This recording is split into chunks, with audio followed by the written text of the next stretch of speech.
Hello, we are here for one more lesson of this SprutCAM training course, and today the topic it is the control of the simulation process.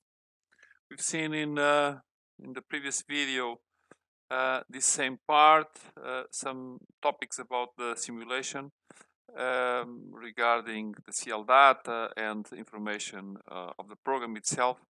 Today it is about this area here with these icons. So I've created, and I had this in the previous video, 3 toolpaths already done. I will calculate them.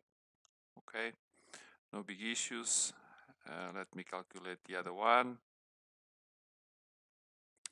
and also this one here. Okay, this takes a little longer. Okay, that's it. So now we have also these programs here, and the idea, so a couple of icons. First, it is the simulation itself, which we can run. So we can control the speed in this area. So we can do also the control under this area, manual mode.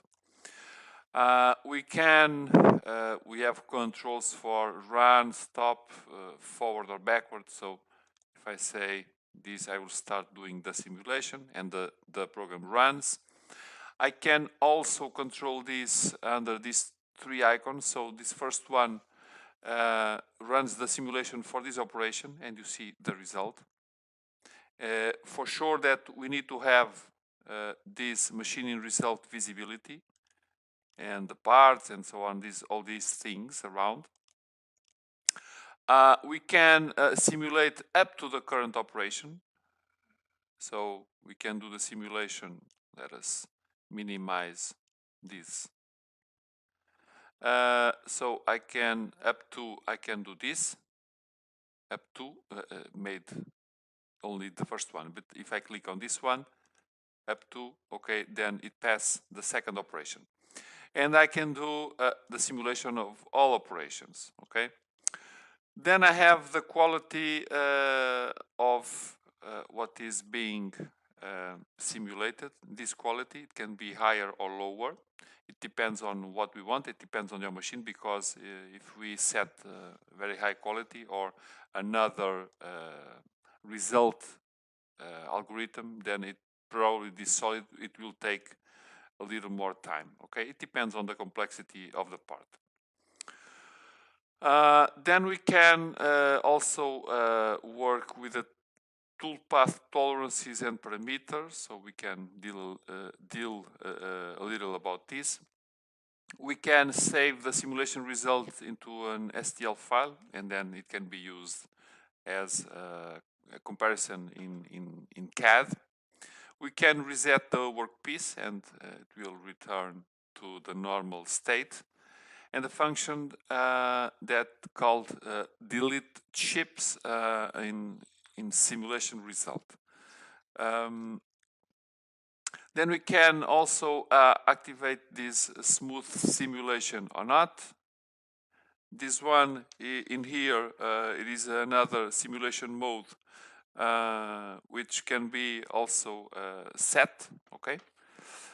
Then we have the possibility to show the compensation curve, which I'm not sure if in this case it will appear or not. Okay, it doesn't matter. And let's stop this.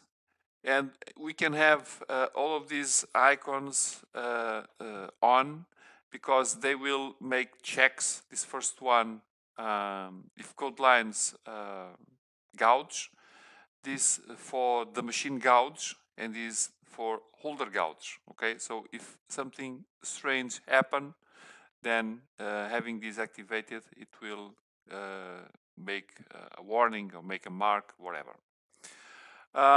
This is an optional stop if we have these commands M0, M01. It will break the simulation process, and this will stop the process every time an operation finishes. Finally, we have stop on error. if some error it is detected, and sometimes that there are gouges, or not in these particular programs, but especially when we have the issue of the kinematics and we have problems on the kinematics. A machine part touches the part or touches other part of the machine, then you have a problem and the program stops with this. So this is, I would say, quite simple, and you can explore this a little so that you control a little better this simulation. But again, as before, any issue, any question, so make use of the channels we have available to give you this support.